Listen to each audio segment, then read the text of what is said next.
Hey there everyone, this is Jeremy, the Music Andy, and we're here today to talk about Ants from Up There, Black Country New Road. I want to come out straight and to the point with the opening statement of I wish the absolute best for Isaac Wood in finding comfort and happiness in life. I don't believe this will be the last time we hear from Isaac Wood, whether that be a musician in a band as a front piece, a guitar player in the back, a recording engineer, an audio engineer, a production manager, whatever it be. I think that Isaac is meant to be in music, but if I never hear from Isaac in the music realm, I will have no bitterness towards it. Isaac's a complete stranger that gave me 2 incredible albums so far, so I can feel no bitterness towards that. And again, I hope that Isaac finds that peace, that comfort, that happiness in life. With that being said, Black Country New Road is a 6-piece from London. This is an art rock band.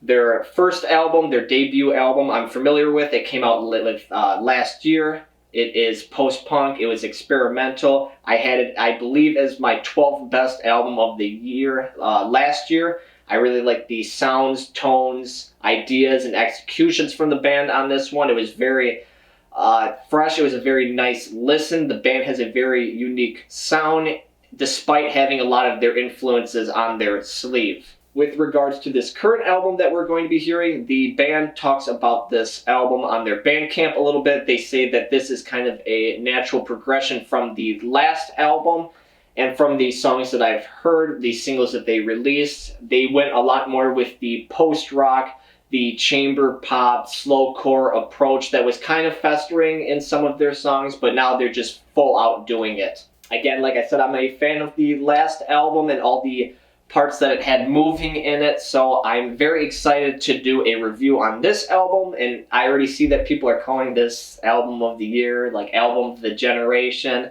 so those are pretty high expectations, but luckily enough, my expectations are not that high going into that. So let's just start with this album with the positives. This album, again, is well said to be a natural progression, yada yada, we already talked about that, but it really is a natural progression from the last album, I feel. Again, they wear their influences heavily on their sleeve. You can see a lot of the post-rock ideas coming from, I see Godspeed. I even see some Do Make Say Think. A lot of post-rock fans might know who I'm talking about, but there's a little bit of sprinkles from a lot of different bands all over this, but this is not at the cost of originality for Black Country New Road, who has a very unique sound to their approach to music. This band is very modern sounding, it's very quirky, it's very fun with how they play their instruments and how they deliver their lyrics. Isaac is a wonderful poet who brings in a lot of current pop culture references and a lot of social interactions that only happen in the current age. I find myself really focusing on the times that Isaac says he's talking about texting, and this is maybe a bit of a boomer take, but I just feel like I've never heard texting in a rock song, even from the more modern sounding bands that have come forward. I'm definitely not saying this is a bad thing. I think this kind of adds to the uniqueness of Isaac and his writings. He does very subtle approaches to themes and concepts, but he's just blatantly having fun by saying pop culture references, by doing these little bit of personal details in all of his lyrics. Again, a phenomenal introspective writer, definitely writes more about himself, his well-being, rather than just sticking on broad topics. This creates a very emotional listen as a listener. I can really see the details that are going into the song, the heartaches, the headaches, because Isaac really pulls you into what's going on in his head and what's going on with his heart. One lyric I really like in particular is in Bread Song, when Isaac is doing something as simple as saying, "Do not eat toast in my bed." On the surface, this is a very subtle request of somebody just not eating toast and bread, as it easily crumbles and falls apart and leaves crumbs all over the place. But if you take your magnifying glass and you slam it against the paper, I get the feeling of Isaac is the toast in the situation, and the bed is much more of a kind of a place of comfort, of releasing vulnerability. The line continues by saying that Isaac only noticed the crumbs in the bed once his partner pointed them out, saying that this bed is no place for a man or particles of bread, which is very funny to say particles of bread. What I'm hearing from this is that Isaac, again, is the toast in the situation. Isaac opened up in this experience of opening up in the bed, which was the comfort zone of vulnerability of pulling that partner in. We could see that Isaac maybe crumbled, leaving all these bits and pieces that aren't very desirable to the partner, leaving kind of a distaste in their mouth and a bit of disgust. I love this song lyrically. I like it musically. I like the way that Isaac delivers, especially the lyrics musically. I think that it's very direct, it's very straightforward, and it just really helps bring out that emotion in you. I could go on about picking different lyrics from this album, but those are the ones, that's the line that I kind of like the most, and I felt like I could kind of dive into it a little bit, adding a little bit more clarification to it. Let's move on past Isaac, and let's go to some of the more instrumental switches that happened and how well done they were. We went from post-punk, experimental rock, almost noise rock at times, to almost this poppy, minimal, chamber, post-rock effect. That is so many things just layered into, I'm just kind of rambling at that point, but this is a very, very stark difference to the debut album. This album, like any other album, really has some highs and it has some lows, some songs that really hit and some songs that don't really hit, but for the most part, the ideas, when they're being presented on this album, are all executed very well, and they all have very nice payoffs on them. Snow Globes is a beautiful example of this post-rock approach paying off. Good Will Hunting is a great example of the more upbeat, poppy approach. And then Show Me the Place, where he inserted the blade, is a much more minimal classical approach, and it's again done very, very well. This band is very refreshing on this album. Each track is very refreshing. You get a new taste in your mouth with each one of them. The last album, comparably, was a lot more consistent.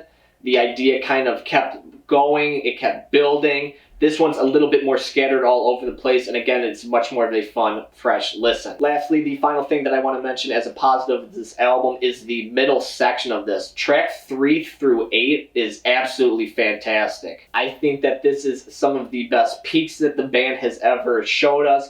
It really shows the potential paying off from the last album. I mean, there's not very many lows of this album, but there are plenty of mountains and peaks to climb. Concorde almost plays like a Do Make Say Think song, which again, I'm a very big fan of this band. But this time, instead of Do Make Say Think with no lyric, we have Isaac Wood's beautifully placed vocals complementing the instrumentation that's going on. I was emotionally moved from this song, and it just kind of festered in with me. Good Will Hunting, again, has this kind of laser-like malfunctioning guitar on it that's very interesting as a guitar tone, and it really catches my ear every time I hear it. Haldren is some beautifully crafted chamber music. The string section on this is fantastic, and it's complemented by these garnishes of bright keys in the background, and then ending at the place where he inserted the blade just kind of rolls me over, flattens me on my bed, and I'm unable to move and think, but I'm able to weep because that's exactly what the song makes me want to do. It just makes me want to cry. Between Concorde, Good Will Hunting, and Blade, I don't know which one is my favorite on this album. They really all kind of vary, kind of have a revolving door effect on me. It really just depends on the mood that I'm in. Now let's go over the negatives of this album. There's not many. This is a fantastic album, but let's just kind of go over them very quickly. At times, I don't like the mix on this, or sometimes the execution of ideas don't pay off as well as they should. I think a good example of this is in Snow Globes, and I know what part you're going to say I'm talking about, and that is the drums on it. It's a little too randomized for me, and I understand that when an artist is expressing their emotion to the fullest extent, you're just going to randomly play. However, I don't like the use of not including the snare drum and just using the toms and the cymbals for the most part in this kind of frenzying part. The use of the cymbals really adds to the chaos and the frenzy that's going on, and this crescendo that's been building up.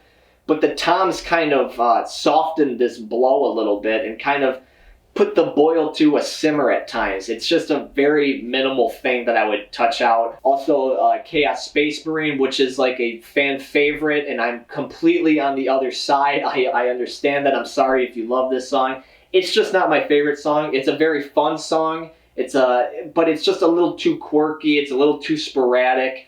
It's a little too whimsical sounding at times, and it's just not the kind of tones or feel that I'm going for when I'm listening to music for the most part, if that makes sense. Lastly, Basketball Shoes is the ending track on this, and I think it's a great ending track. However, it's a little too long. I understand that post-rock's long. I like post-rock. I like Godspeed. We got 20-minute songs, but the movement through the song is a little too tamed for me. I would like to have some kind of waving, peaks and valleys going on.